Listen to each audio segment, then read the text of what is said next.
Hace más de un siglo, dos pueblos de Imbabura y uno de Carchi formaron una ruta triangular usada por mujeres excepcionales, unas féminas que por las noches subían a los techos de las casas y volaban.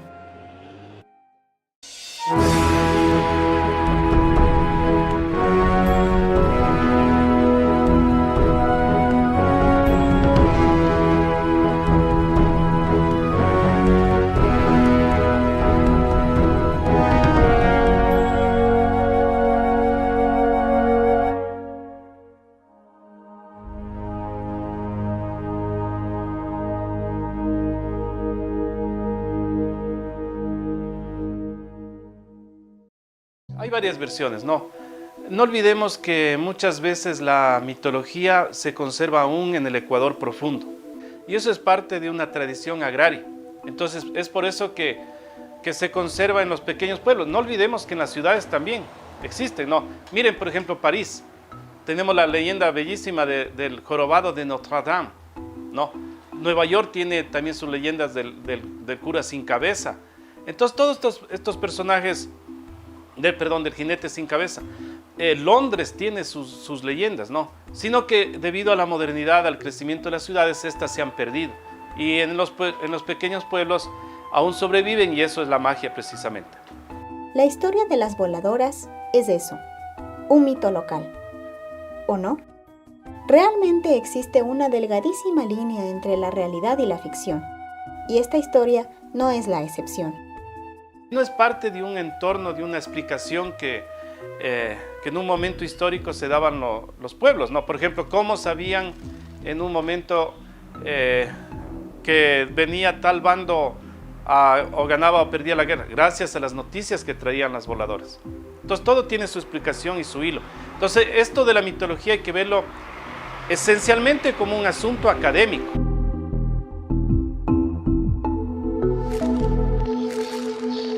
Y más allá del carácter científico o académico que se le pueda otorgar como tradición oral de los pueblos, específicamente en Mira, ciudad ubicada en la provincia del Carchi, hay más indicios que ponen a pensar sobre el porcentaje de realidad que encierra la leyenda de las voladoras. La mitad de la leyenda, o sea, lo que es verdad, es que existe el pueblo de Mira. Es que hace 100 años había mujeres muy guapas en este pueblo. O sea, con ascendencia española, porque eso se puede ver en su físico, en sus facciones y en sus apellidos. Eso, en primer lugar. En segundo lugar, estamos ubicados en el norte del Triángulo. En tercer lugar, sí, las mireñas como que tenemos no un sexto, sino un séptimo sentido para muchas cosas, ¿no? Siempre estamos pensando en algo y eso puede pasar, o sea, pasa. Pero esa es la parte de la realidad, pero la parte de la leyenda es esta parte de que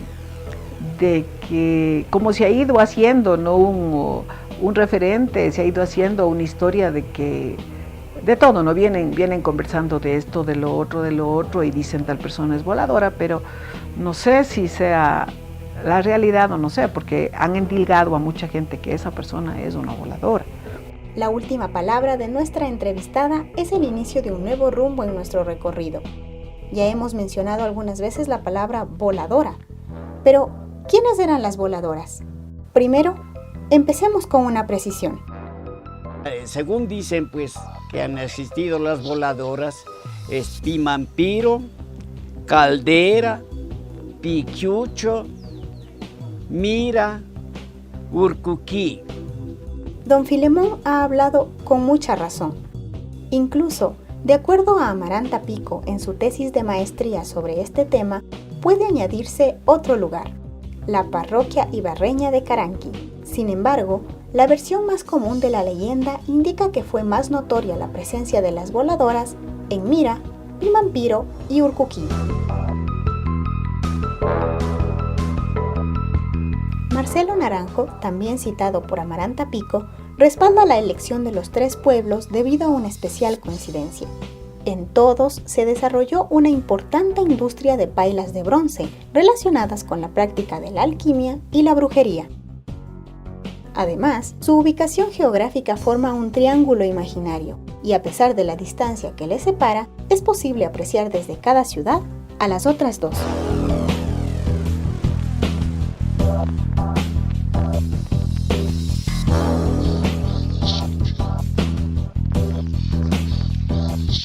vez que nos hemos ubicado en el área de vuelo, conoceremos algunas de las aventuras de las voladoras, vecinas de cada uno de los pueblos desde donde emprendían sus rutas nocturnas.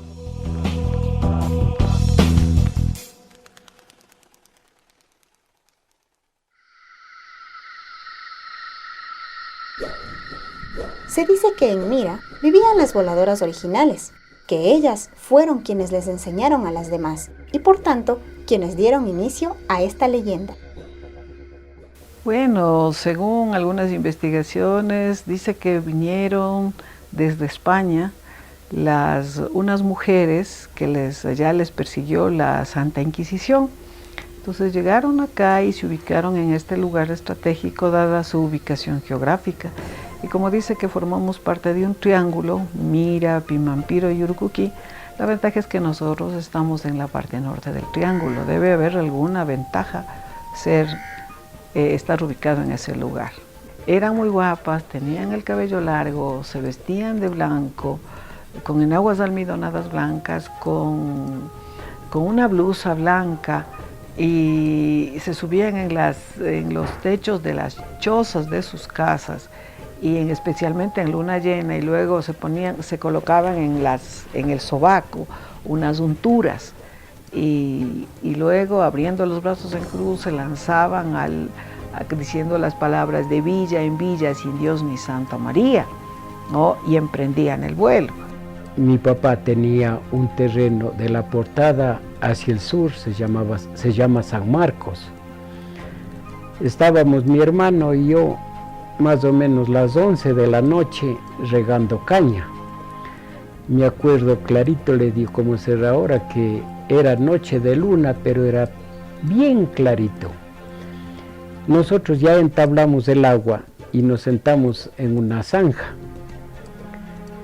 y oímos sacudir ropa, pero durísimo, durísimo, más o menos como cuando la bandera está izada bien alto y sacude duro del viento.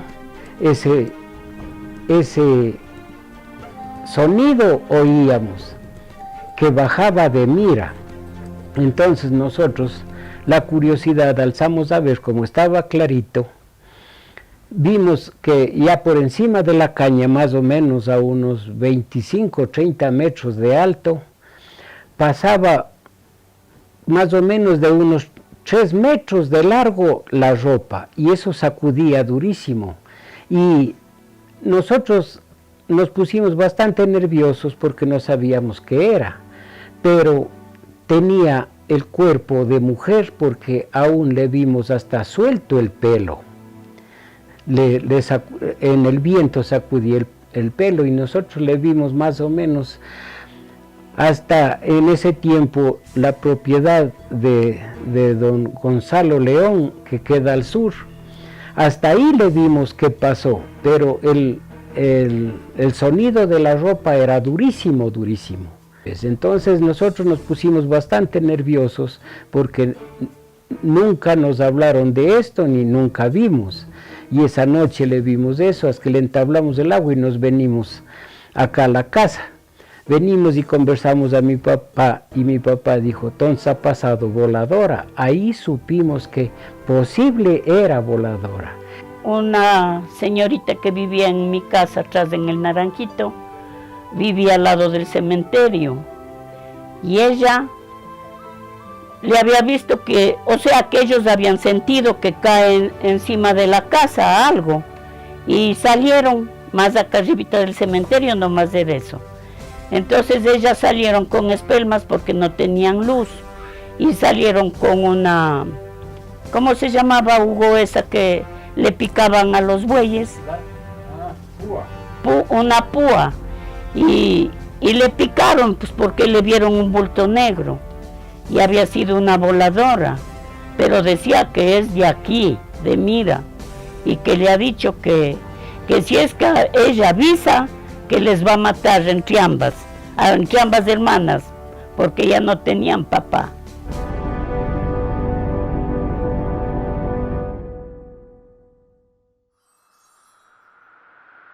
En la ciudad de Pimampiro, en Imbabura, hay algunas variantes respecto a la historia mireña, Por ejemplo, se tiende a cambiar el color de la vestimenta que las voladoras llevaban e incluso a aumentar la magia de sus apariciones. Entonces yo tenía un carro pequeño y para ir a Quito lo dejé en un garaje en Ibarra, ¿no? Y al regreso, porque del día tocó que regresar, ya con este tiempo tenía una compañera y regresaron más o menos entre medianoche. Y allí hay un conjunto de casas cerca del río Apaquí. Hay un conjunto de casas que se llama Apaquí, es el lugar, ¿no? Y son pocas familias. Y al llegar allí, pasado más o menos unos 50 metros del lugar que estaba al recto de la vía, vi una luz que venía más o menos a la altura de 1 metro más o menos, ¿no? Y venía adelante, pero a la altura de 1 metro más o menos. Y yo pues dije, ¿qué será? Pero seguía adelante, yo también seguía pues. Y de repente cuando le digo a la compañera, si es que es algo malo, ya hemos de ver hasta dónde él llega. Y de repente apareció un perro grande, negro, y esos ojos eran como 2 brasas de candela, ¿no? Y allí le digo, qué raro este perro. Ha sido que venía volando, decía, ¿no? Pero no, decía, no puede ser nunca este perro, no sé qué será. Había un guambra contemporáneo mío y conversaba él, que han estado bajando entre 3 como amigos y compañeros por el camino. En eso han sentido un rumor en el aire, cuando le ven una cosa blanca por el aire. Ha visto los brazos que volaban. Este guambra, como ha sabido estas cosas, se ha acostado boca abajo, en cruz, y cae la voladora ahí. Y la han conocido todo. Por ahora, la que la habían visto era del barrio.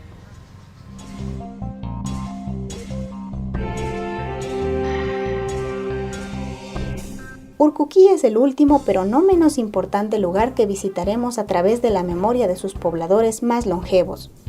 Aquí encontramos 2 testimonios que se remontan a la niñez de estos personajes. Yo oía de unas señoras huitras que les decían, un punto se llama acá arriba, las 4 esquinas. Ahí había una Rosa Huitra, una Mariana Huitra, eran de otro apellido, pero les conocían por las huitras. Y había una Mariana Huitra, que era mamá de ellas, ¿no? Entonces estas 2 mujeres andaban por Salinas, por diferentes partes, sabían volar. Eran las voladoras que les decían aquí, yo era guau. Yo era guau, estaba en la escuela todavía. Entonces cuando ellas, a una le habían encontrado volando, un señor, y se había acostado él boca arriba y cae esta señora ahí ladito, ¿no? De lo que ha sido la voladora había sido esta Rosa Huitra. Entonces a este señor le había ofrecido, le había dado, más bien dicho, un sombrero llenito de plata, ¿no? Llenito de plata. Y se había levantado el vuelo y vuelta se ha ido, ¿no? Y este señor va a la casa, el sombrero llenita de caca de gallina, no había sido plata. Se comentaba de que sí ha habido, en que Mira, venían para acá y también de Urcuquí también iban para allá, ¿no? Volando. ¿Cómo sería eso? De ahí para acá, de cuando en cuando se han acordado de que Urcuquí y Mira son 2 poblados que han sabido tener contacto en el vuelo. En que, ¿cuál sería la razón? Porque alguna razón tenía que haber, ¿no les parece? En efecto, había principalmente una razón por la que se ejercía el oficio de volar. Desde Pimampiro, Don José Alberto Aguirre nos lo revela con enorme convicción. En una ciudad necesitaban saber tal cosa. De una ciudad a otra era distante, como antes no había, como hay ahora los carros, los aviones, no. Entonces, la voladora, ella de un pueblo ya volaba al otro a avisar lo que había habido. Y cuando los que tenían que ir a saber esas noticias ya, ellos ya sabían. Era por medio de la voladora, porque ella ya fue allá, ya les avisó.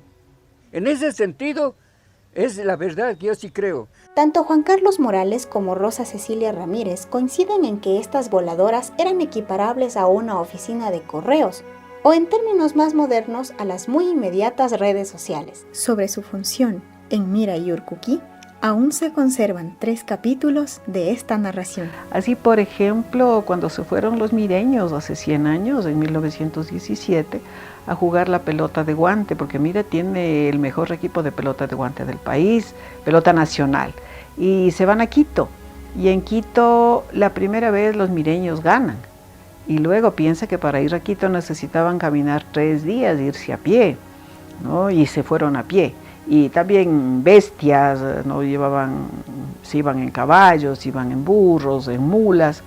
Entonces, 3 días para llegar a Quito y 3 días para regresar. Entonces, la primera vez ganaron, en la noche, como a las 8 de la noche, las voladoras, en Mira ya se sabía que el equipo de Mira ganó. Entonces, en una segunda oportunidad también se fueron a jugar en Quito. Pero resulta que allá en Quito, bueno, la gente de Mira se alocó, vendía todas sus riquezas. ¿En qué consistían las riquezas? En burros con aparejo, en tener pailas de bronce, olletas de bronce, ¿no? Esas eran sus riquezas también, entre comillas. Entonces vendieron y apostaron todo. Total es que, oh sorpresa, de que cuando juegan allá en Quito, pierden. Asimismo, a las 7 de la noche, en Mira ya sabían y todo el mundo se quedó prácticamente en shock, digamos, ¿no? De la pena de que habían perdido todos. Y además antes, pues sí, también sabía decir que, pero era en el tiempo de antes, cuando mi tía Esther había sido señorita de 15 años, que había habido una señora que había sabido la brujería, que desde que les llamaban las españolas, y a ella desde que tenía 2 enamorados, y al uno le había hecho una mano de plátanos y al otro le había hecho un gallo. Eso también sí decía mi abuelo, que era en el tiempo de cuando él había sido joven. Esta Rosa Huitre se había casado con no sé quién, era el nombre de San Blas, y entonces este señor le había querido remedar a ella, ¿no? Que ha dicho ella, de villa en villa, sin Dios ni Santa María, ¿no? Y había salido del vuelo, se había ido. Él ahorita no le entiende bien, le oye, había dicho de viga en viga, sin Dios ni Santa María, ¿no? Pum contra un pilar, pum contra un pilar. Y ella que viene le encuentra casi muerto a él, ¿no? Y le dice, ¿por qué te matáis? Yo quería remedarte a vos y seguiste a vos, no, volando. Y vos, vos has dicho de villa en villa, yo que dije de viga en viga. Me di contra un pilar, estoy aquí extendido. Es tiempo ahora de una nueva acotación. A lo largo de estos relatos usted habrá escuchado las palabras bruja y voladora, pero en realidad no es correcto llamar brujas a las voladoras. La cuestión que nos dicen o nos pintan de que son unas mujeres malas y de que hacen magia negra y que hacen maldades a las personas, no. Eso no ha habido en este pueblo, simplemente ha habido esta cuestión de que han llevado y han traído las noticias, han hecho esta especie de correo, ¿no? Esta parte importante. No estamos vestidas de negro, no estamos vestidas con gorro, no cabalgamos en escoba, simplemente utilizan su cuerpo y su cuerpo es el instrumento principal para el vuelo, porque nos han puesto que estas brujas de negro y con escoba y con un bonete, estas brujas son nórdicas, ¿no? Del norte de Europa, pero las de Mira, ¿no? Hasta la ropa blanca les da para que ellas sean unas mujeres de que sus actuaciones también son del mismo color, o sea, una magia blanca. O sea, no son brujas, ¿no? No somos brujas, somos voladoras, es otra cosa. Y yo entiendo así. Y si no son malas, entonces las voladoras comparten la opinión de don José Alberto Aguirre. Dios dio al ser humano licencia para que haga lo que quiera, dentro del bien y del mal. Y por eso entiendo de que sí existe. Por otra parte, es momento de una confesión, queridos televidentes, que responde precisamente a una inquietud que surge de inmediato en la persona que escucha por primera vez esta leyenda. Todas las personas que escuchó son las únicas fuentes que confirman la existencia de las voladoras. No hay documentos físicos que lo avalen, sino solo sus palabras. Ahora no sé, ya no cuentan nada. Se encuentra con una voladora que se lance al piso, se ponga de boca abajo con los brazos en cruz y le haga caer a la voladora. Y luego le pregunte, le diga, le invite a su casa a darle sal.